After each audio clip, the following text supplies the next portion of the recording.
जी बिस्मिल्लाहिर्रहमानिर्रहीम। आज हम लोग बात करेंगे ग्राफिकल प्रेजेंटेशन ऑफ डाटा के हवाले से। तो एक there is an old saying, a picture is world worth 1,000 words. आप चाहे तस्वीरें जो होती हैं वो हमेशा जो है वो हमें जल्दी समझ आ जाती हैं, आसान होती हैं हमारी क्विक अंडरस्टैंडिंग के लिए। हमें पिक्चर देख के जनरल आइडिया हो जाता है कि ये जो तस्वीर है ये किस मुतालिक चीज़ें बयान कर रही है।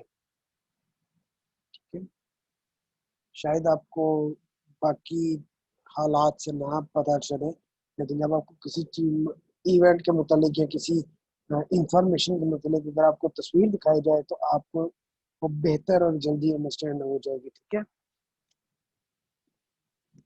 जो ग्राफ और chart of the data set often provides the simplest and most efficient display. जो ग्राफ्स होते हैं वो सबसे सिंपलेस्ट और एफिशिएंट डिस्प्ले करते हैं किसी भी डाटा सेट के हवाले से। और जो common methods for graphically displaying qualitative, हमारे इस कोर्स में हम लोग सिर्फ दो ही जो क्वालिटेटिव डाटा के ऊपर ग्राफ्स बनाएंगे, वो सिर्फ दो ही चार्ट्स तक महदूद रहेंगे, जिनमें पहला जो है वो बार चार्ट है और दूसरा जो है वो पाई चार्ट है। ठीक है, और जब हमारे पास क्वांटिटेटिव डाटा होगा तो अगर जब उनके ऊपर हम लोग ग्राफ्स बनाएंगे तो जो कॉमन मेथड्स हैं और जो हम लोग इस कोर्स में सिर्फ कवर करेंगे वो हिस्टोग्राम है, फ्रीक्वेंसी पॉलीगॉन है और फ्रीक्वेंसी ओजाइव है।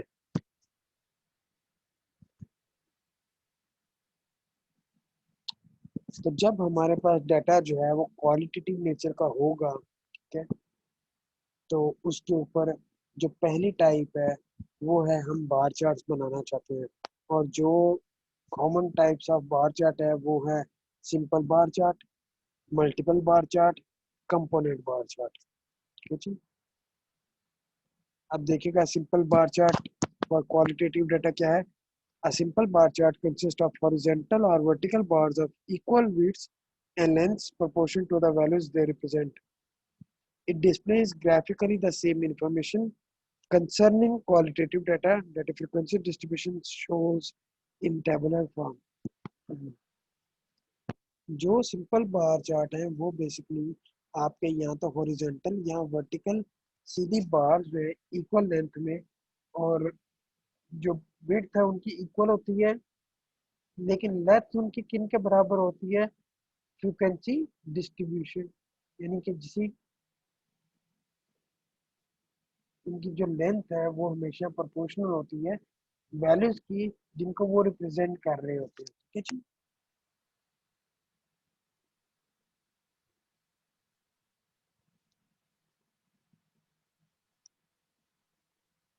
और जो ग्राफिकल है ग्राफ्स हैं वो आपके वही सेम इंफॉर्मेशन क्वालिटेटिव की प्रेजेंट करते हैं जो आपने फ्रीक्वेंसी डिस्ट्रीब्यूशन में टेबुलर फॉर्म में प्रेजेंट किए हैं।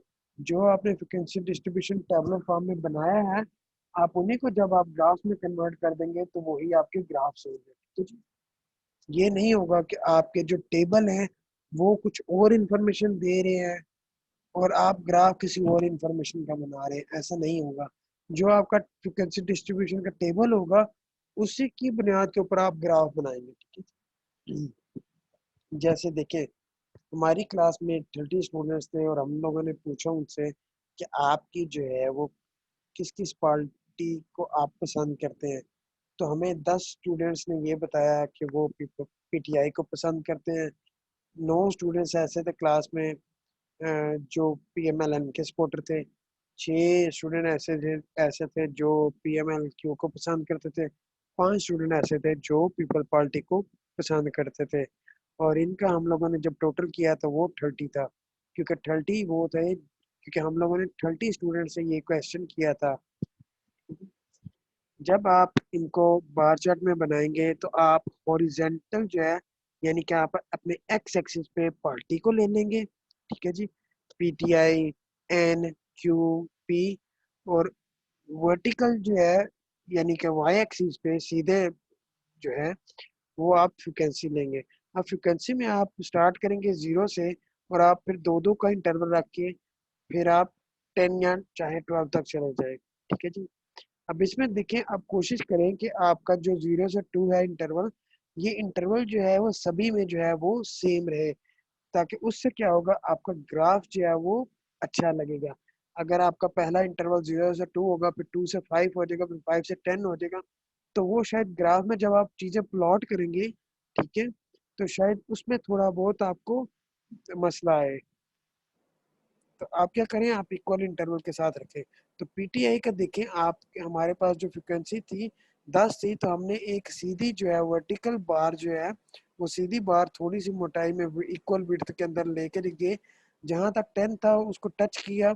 और ठीक है, इसी तरह पीएमएलएन के 9 थे, तो पीएमएलएन में से सीधी लाइन जो है वो ड्रॉ की 9 तक, हम लोगों ने फ्रिक्वेंसी रखी, नीचे ले आए।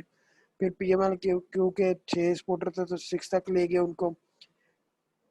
पीपल पार्टी के 5 थे, तो 5 तक ले गए। तो इस तरह आपने अपनी जो टेबुलर फॉर्म थी, ये आपकी टेबुलर फॉर्म थी, ये आपका ग्राफ था। ठीक है जी। तो आप अपने टेबुलर फॉर्म को की इंफॉर्मेशन को यूज करते ही आप अपना ग्राफ बनाएंगे। ठीक है, ऐसा नहीं होगा कि आपका टेबल जो है कुछ और बात बता रहा है और आपका ग्राफ जो है वो और बात बता रहा है, वो गलत हो जाएगा। ठीक है, क्योंकि आप जो ग्राफ है वो आप अपने फ्रिक्वेंसी डिस्ट्रीब्यूशन की बुनियाद के ऊपर बनाते हैं। ये तो अभी जो था वो आपका हॉरिजेंटल था। ठीक है, आपने ये जो ग्राफ बार्स थे वो आपके वर्टिकल थे, यानी कि सीधी सीधी लाइन में थे।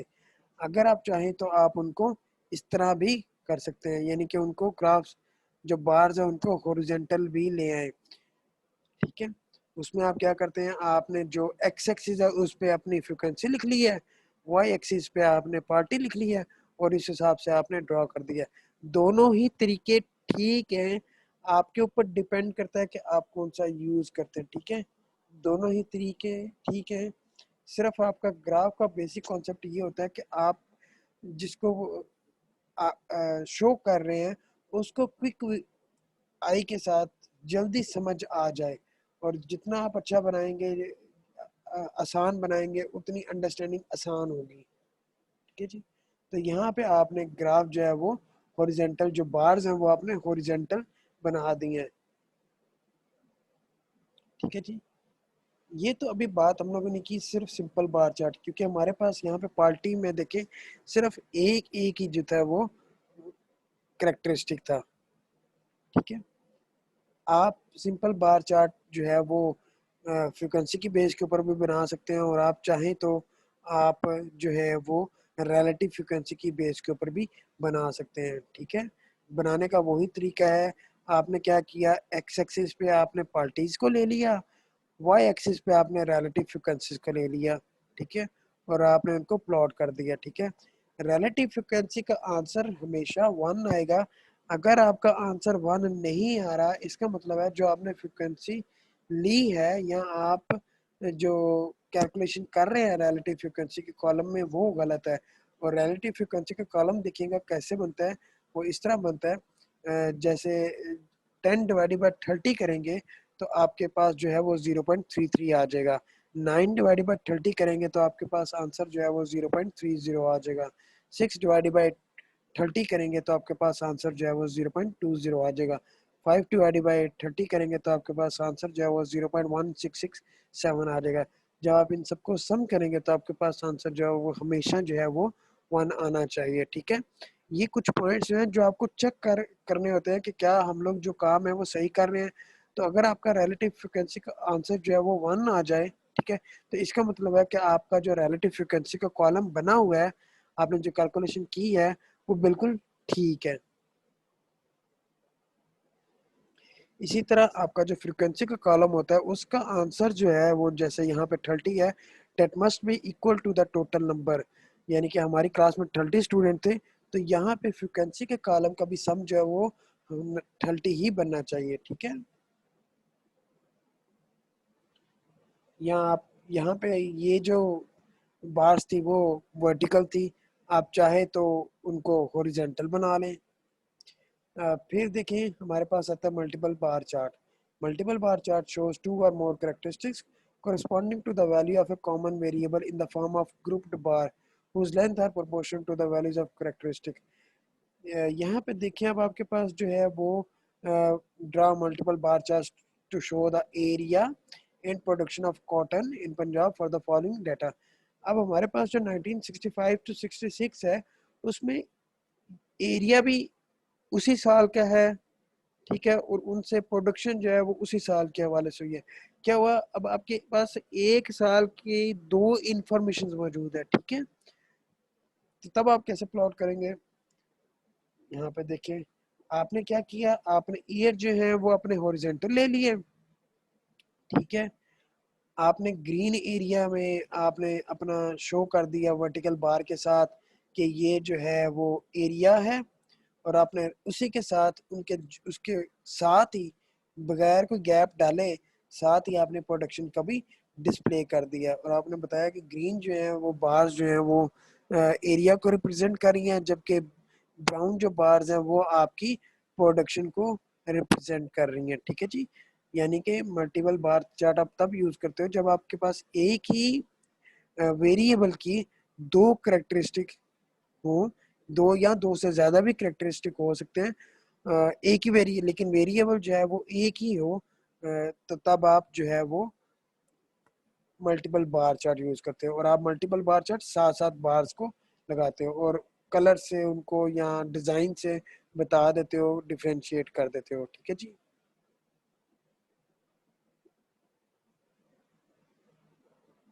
अच्छा जी, फिर आ जाता है जी कंपोनेंट बार चार्ट, ठीक है जी। Uh, a bar is divided into two or more sections proportional in size to the component parts of the total displayed by each year, ठीक है। Draw component bar chart of the student enrolment data.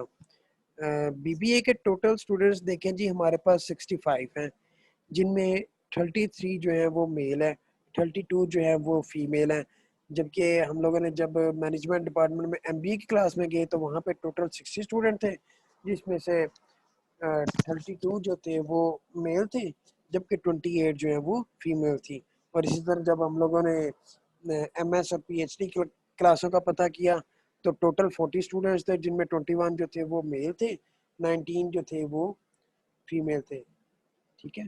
अब देखिए अगर तो हम लोग multiple bar chart बनाना है तो हम लोग टोटल का कॉलम छोड़ देंगे, ठीक है, उसको रिमूव कर देंगे, और बीबी मेल और फीमेल का मल्टीपल बार चार्ट बन सकता है, क्योंकि ये जो मेल और फीमेल है ये दोनों किसको रिप्रेजेंट कर रहे हैं, बीबीए को ही रिप्रेजेंट कर रहे हैं, ठीक है।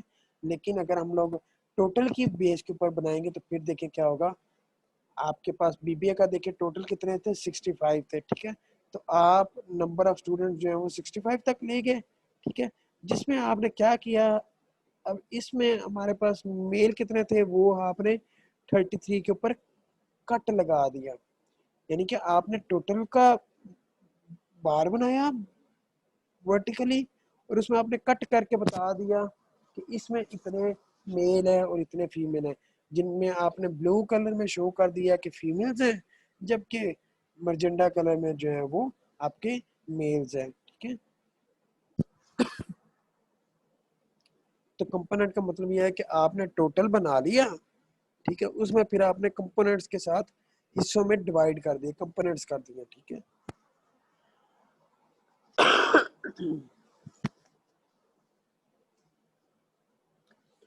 फिर आपके पास आ जाता है pie chart for qualitative data.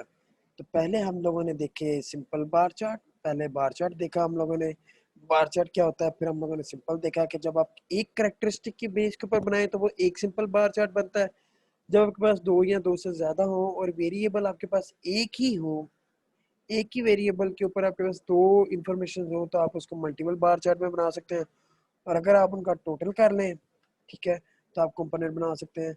अब जो दूसरा चार्ट है वो है a pie chart, also called sector diagram, is a graph consisting of a circle divided into sectors whose areas are proportional to the various parts into which whole quantity is divided, ठीक है। अक्सर आप लोग देखते हैं कि pie chart जो है वो एक ऐसा सेक्टर डायग्राम होते हैं जिसमें आप सर्कल बनाते हैं और उन सर्कल को आप डिफरेंट सेक्टर्स में डिवाइड कर देते हैं और एरिया जो है वो उनका उस हवाले से प्रोपोर्शन होता है कि कितना वो कंट्रीब्यूट कर रहे हैं। ठीक है जी। जैसे देखें आपके आप में से काफ़ी लोग जो हैं वो होस्टलाइड होंगे तो उनको एक स्पेसिफिक अमाउंट में जो है वो पॉकेट मनी मिलती है, तो वो फिर एंड में अपना बजट करते हैं कि मेरे कितने पैसे किसके ऊपर लगाए, कितने पैसे खाने के ऊपर लगाए, कितने पैसे क्लोथिंग के ऊपर लगाए, कितने पैसों रेंट के ऊपर लगाए, कितने पैसे फ्यूल के ऊपर लगाए और बाकी जो है वो भी इस तरह। तो जब आप इसको इस तरह डिवाइड करते हैं तो आप बेसिकली पाई चार्ट की फॉर्म में उसको लिख रहे होते हैं। ठीक है जी। अब देखिए, represent the expenditures on various items of family by pie chart. ठीक है, सपोज करें आपको 15,000 मिला है और आपने उसमें से 5,000 जो है वो यहाँ पे आइटम्स हैं और एक साइड पे एक्सपेंडिचर इन रुपीज़ है। ठीक है, आपने उसमें से 5,000 जो है 5,000 जो है वो फूड पे लगा लिया, 3,000 जो है वो आपने क्लोथिंग पे लगा लिया, रेंट जो था वो आपने 2,000 पे किया, फिर फ्यूल में आपने 1,500 फ्यूल निकाले और 3,500 जो है वो आपने मिसलेनियस में कर दिया। ठीक है, यानी कि आपके पास 150 रुपया था, तो उसमें आपने 50 रुपये खाने पे लगा दिए, 30 रुपये आपने क्लॉथिंग पे लगा दिए, 20 रुपये आपने रेंट पे कर दिया किसी भी चीज़ का, और 15 रुपये का आपने फ्यूल डलवा लिया, 35 रुपये आपके इधर उधर लग गया। ठीक है, अब आपने इसका चार्ट बनाना है तो किस तरह बनाएंगे? सबसे पहले आप क्या करेंगे, आप एक सर्कल ड्रॉ कर लेंगे, चाहे वो आप हाथ से कर लें या आप किसी तरीके से भी कर सकते हैं। ठीक है, इसके लिए इम्पोर्टेंट नहीं है, एग्जाम के हवाले से कोई इम्पोर्टेंट नहीं है कि आपने वो प्रकार लेके ही जो है वो ड्रॉ करना है, वो आप वैसे ही हाथ से ड्रॉ कर दीजिएगा। अब देखिए, हमने देखना ही है कि कितना कितना कंट्रीब्यूशन हो रहा है। तो पहला स्टेप तो हम लोगों ने सर्कल बना लिया। अब इस सर्कल में देखना है कि किसको कितना हिस्सा देना है, तो उसके लिए क्या करेंगे, find angle of each sector corresponding to share of each component. ठीक है, और वो हिस्सा किस तरह होगा, angle of sector that is equal to component part divided by whole quantity multiply by 360। अब ये जो 360 है वो बेसिकली जो है वो एरिया ऑफ सर्कल है। ठीक है, सर्कल का जो एरिया है वो आपका 360 है। ठीक हो गया जी। तो एरिया ऑफ सेक्टर देखिएगा, आप किस तरह कंप्यूट करेंगे, फूड का 50 डिवाइडेड बाय 150 जो टोटल था, मल्टीप्लाई बाय 360 किया तो 120 डिग्रीज जो है वो आपके फूड के हो गए। इसी तरह क्लॉथिंग में आपने 30 डिवाइडेड बाय 150 मल्टीप्लाई बाय 360 किया तो 72 डिग्रीज आ गए। इसी तरह रेंट का 20 डिवाइडेड बाय 150 मल्टीप्लाई बाय 360 किया तो वो 48 डिग्री आ गया। इसी तरह फ्यूल में 15 डिवाइडेड बाय 150 मल्टीप्लाई बाय 360 किया तो वो आपका 36 डिग्री आ गया। और मिसलिनियस का 35 डिवाइडेड बाय 150 मल्टीप्लाई बाय 360 किया तो वो 84 आ गया। जब आपने इनको सबको यानी कि 120 72 प्लस 72 प्लस 48 प्लस 36 प्लस 82 84 किया तो ये answer must be equal to 360 आना चाहिए। अगर ये 360 नहीं आ रहा तो आप यहाँ पे कहीं पे मिस्टेक कर रहे हैं, आप दोबारा इसको काइंडली ठीक कर लें। ठीक है जी। और देखिए आपने क्या किया, तो आपने इस हवाले से जो है वो अ, अपना जो है वो पाई चार्ट बनाया। ठीक है, जिसमें आपने ये जो ब्लू कलर है वो जो 50 है, यहाँ पे आप चाहे तो एक्चुअल वैल्यूज लिख दें। ठीक है, वो ज़्यादा बेहतर है। ठीक है, ताकि उससे आपको आइडिया हो जाएगा कि इस पार्ट का कितना कंट्रीब्यूट कर रहा है। जैसे ये जो ब्लू पार्ट है ये 50 कंट्रीब्यूट कर रहा है, जो येलो पार्ट है 25 है, रेड जो है 15 है, ब्लैक जो है वो 20 है, ग्रीन जो है वो 30 है। और यहाँ पे हमने साथ में कलर्स डिफाइन कर दिए कि जो ब्लू कलर था वो फूड को रिप्रेजेंट कर रहा था, 30 जो था वो ग्रीन कलर जो है वो क्लोथिंग को रिप्रेजेंट कर रहा है, जो रेड कलर है वो फ्यूल को रिप्रेजेंट कर रहा है, जो ब्लैक कलर है वो रेंट को रिप्रेजेंट कर रहा है, और जो येलो कलर है वो मिसलेनियर को रिप्रेजेंट कर रहा है। ठीक है जी, तो इस तरह से आपने पाई चार्ट बना लिया। ठीक है जी, आप बेशक वैल्यूज लिखना चाहें तब भी ठीक है, अगर वैल्यूज नहीं भी लिखना में चाहे ना लिखें, लेकिन साथ में आप कलर्स कर दें या आप वैसे कोई डिज़ाइन कर दें। ठीक है, ताकि एक जो पार्ट है वो दूसरे पार्ट से डिफरेंट हो जाए, और उसको साथ में आप यहाँ साइड जैसे ये फूड क्लॉथिंग है, इसके साथ इधर आप जब भी आप लोग क्वेश्चन करेंगे सॉल्व, तो उसमें आप यहाँ पे इसी तरह उसको आप बता दीजिएगा कि किस कौन सा जो पोर्शन है वो किसको रिप्रेजेंट कर रहा है। अब उससे अंडरस्टैंडिंग जो वो इजी हो जाएगी। ठीक है जी। तो देखें आज हम लोगों ने अभी जो है वो पढ़ा क्या, हम लोगों ने ग्राफिकल मेथड्स डाटा प्रेजेंटेशन के हवाले से पढ़े, जिनमें हम लोगों ने जो है वो क्वालिटेटिव डाटा हमारे पास था और उसके ग्राफ्स पढ़े, जिनमें जो दो ग्राफ्स के बेसिक मेन टाइप्स थी, जिनमें बार चार्ट्स थे और पाई चार्ट्स थे। हम लोगों ने बार चार्ट्स में तीन तरह के बार चार्ट्स देखे, जिसमें हम लोगों ने पहला जो है वो सिंपल बार देखा, जिसमें हमारे पास सिर्फ एक करेक्टरिस्टिक होती है और उसके आगे फ्रिक्वेंसी होती है। उसकी बेस के ऊपर हम लोगों ने बार चार्ट बनाए। चाहे आप लोग बार चार्ट वर्टिकल बार्स बना लें, चाहे आप हॉरिजेंटल बना लें, ठीक है, मसला दोनों ठीक है, आपकी अंडरस्टैंडिंग के ऊपर है, या कि आपको कौन सा इजी लग रहा है। फिर उसी हवाले से आपने मल्टीपल बार बनाया, क्या जब आपके पास वेरिएबल जो है वो एक ही हो, लेकिन उसके जो करेक्टरिस्टिक है वो आपके पास दो या दो से ज़्यादा हो, तो आप अपना जो बार्स है वो मल्टीपल कर लेते हैं, यानी कि इकट्ठी एक ही वेरिएबल के वाले से उसकी इकट्ठी बार्स बना लेते हैं। कंपोनेंट में देखा कि हमारे पास यहाँ अगर किसी चीज़ का टोटल हो तो हम लोग टोटल का ग्राफ बना लेते हैं, बार बना लेते हैं, और उसमें फिर उसको कंपोनेंट्स जो हैं वो डिवाइड कर देते हैं। ठीक है जी।